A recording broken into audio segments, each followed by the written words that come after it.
The Boyd Broncos finish out non-district with a 38-28 victory over the crosstown rival McKinney Lions, as Coach Don Drake is with us now. And Don, I'm sure that when you had a 38-7 lead in the third quarter, you didn't think it would turn out to be the nail-biter that it did. Yeah, you know, and hats off to McKinney High and their kids. I mean, they kept playing, they kept competing, which is what you want to see, you know, out of your team in that situation. They just keep fighting. And, you know, we took an opportunity there in the fourth quarter to try and start playing a lot of kids and get some more game experience for some guys that don't get on the field that often, et cetera. And they kept coming after us. And, you know, unfortunately for us, we weren't able to keep them out of the end zone and recover an onside kick or two, you know, that they sent our way. And so it turned in being a pretty exciting ball game there at the finish for everybody who's in the stands, for sure. Yeah, those who stuck around, no doubt about it. As we now check out the highlights from this past Friday night at Ron Post Stadium, the second crosstown matchup for Boyd in 3 weeks. Boyd and McKinney High, 5A against 4A before both teams enter district play, coming up next week for Boyd. And on this first drive, obviously early on it was a defensive struggle, Don. A couple of turnovers on downs generated by both defenses. It's like both teams are feeling each other out. We expected so many points coming in. It was a 7-7 game after one.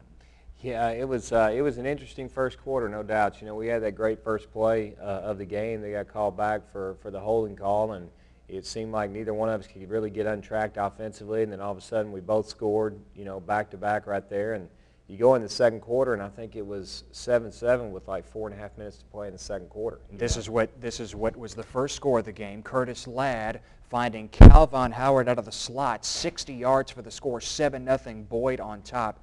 Your team had to deal with Robert Somborn and company. Somborn ending up with 4 touchdown passes. Here's a nice return by Jared Davis, who is showing quite a knack in the open field. Yeah, you know, we saw a week ago, he finally got a chance to return one, and I thought he did a great job with it, so we made sure we put him in position the other night to be able to get the ball in his hands a little bit.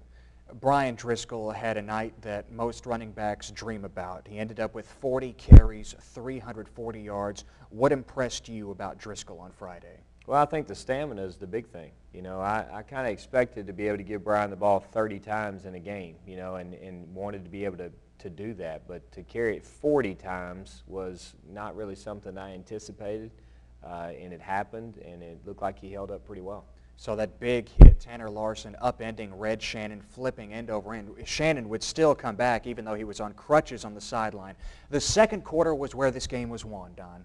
Chris Stanton comes up with the interception, the first of 4 consecutive interceptions by your defense. Yeah, the second quarter was good to us, there's no doubt. You know, we started creating some turnovers on the defensive side of the ball, and we capitalized on every one of them on the offensive side of the ball to take that lead 31-7 into the half. Here's the second one, Benjamin Boucher. Of course, your team turned those turnovers into points. We saw that scintillating 65-yard touchdown run by Driscoll. Driscoll in the clear once again. How about his offensive line on Friday? They played really, really well. You know, I thought all 5 of those guys up front did an exceptional job for us. Anytime you rush the ball for the number of yards that we rushed for, you know, those guys have to be doing some really good things. Ladd, your sophomore quarterback, caps the drive, 14 yards out, 21-7 Boyd.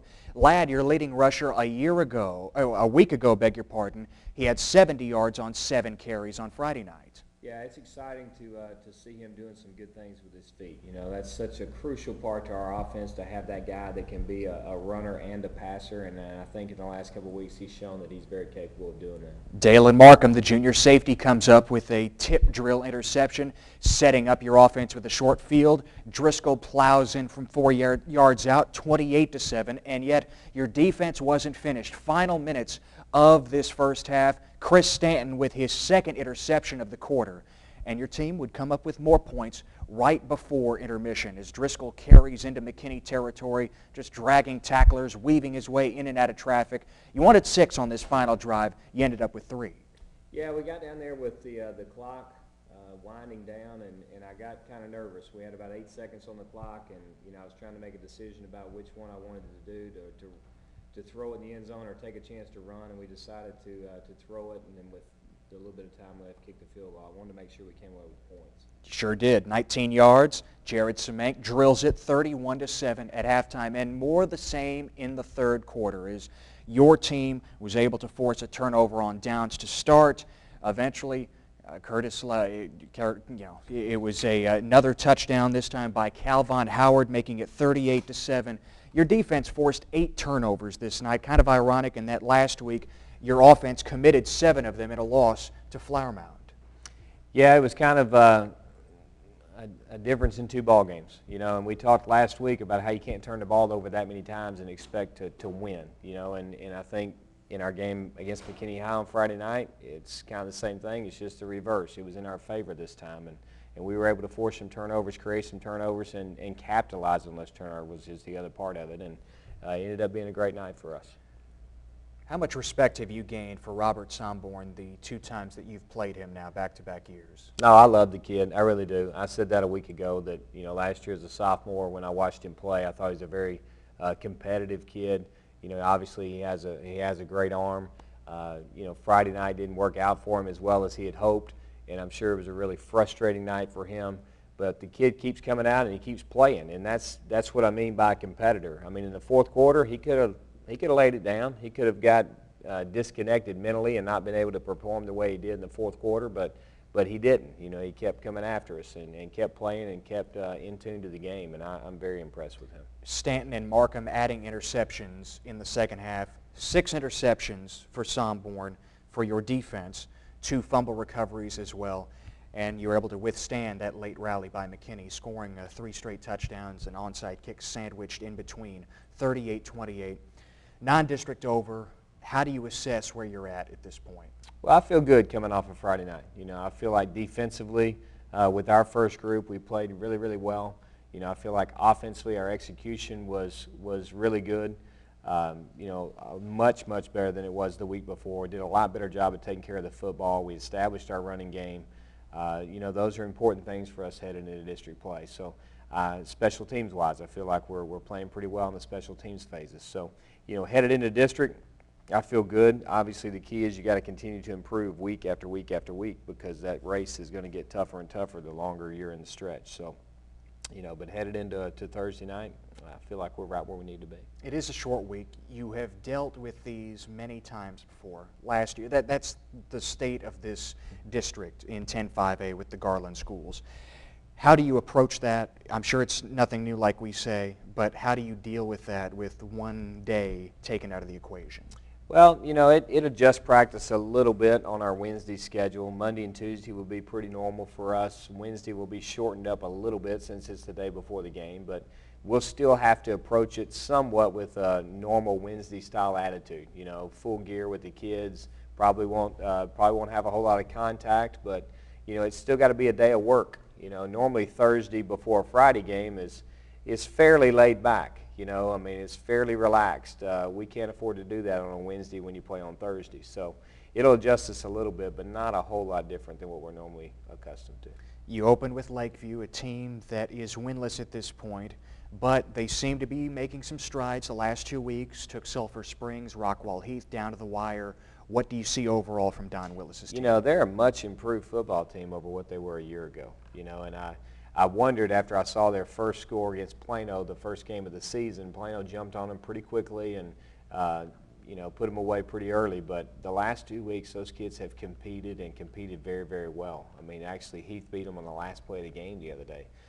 They actually led the Sulphur Springs game 21-7 before Sulphur was able to come back and take the lead. So they're a much improved football team. Offensively, they're a lot different than they were a year ago. They're in the I formation. They're trying to run the football, eat some clock, maintain possession of the ball. Defensively, I feel like, they've got 11 guys that run to the football really well and tackle really well. So they're much improved, and we're going to have to make sure that we're on our toes on Thursday night. And those last 2 scores the last 2 weeks, that Lakeview against Sulphur Springs and Heath, I'm sure that is able to make sure that your team doesn't look ahead to the next week, because there will be a lot of attention placed on the Garland game the following week. But you have to take care of your business this week. Exactly, and that's what I told the kids this morning in our team meeting. Goal number 1 for the season we accomplished on Friday as we became the best in the city of McKinney again. You know, goal number 2 starts this Thursday as we take on Lakeview Centennial. And if you want to be a district champion, you can't afford to slip up, you know. And so you've got to go in every week focused. You've got to go in every week prepared and be ready to play your best football for that particular week. And so we can't afford to not be ready to go play against Lakeview on Thursday, because if we go drop that, then we potentially are dropping a chance at winning another district championship. What is it like having that Colin McKinney Cup back on Lake Forest Drive? Oh, it's pretty awesome. You know, that's 5 years in a row we've been able to do that. And so, you know, we've got a nice little place in our trophy case there where we put that. And it's great for our kids. It's great for our program. Again, as I said, it's one of our goals as we head into the season every year is to be able to go win that thing. And our kids were able to do that again. So, real proud of them. Don, appreciate the time. Congratulations on that victory against McKinney, and we will see you Thursday night. All right. Thank you, man. Don Drake, head coach of the Boyd Broncos. It is our McKinney ISD game of the week, the only one on the schedule. We will be in Garland. Boyd and Lakeview Centennial Thursday night, 6:30 pregame, 7 o'clock kick on 97.5 KLAK.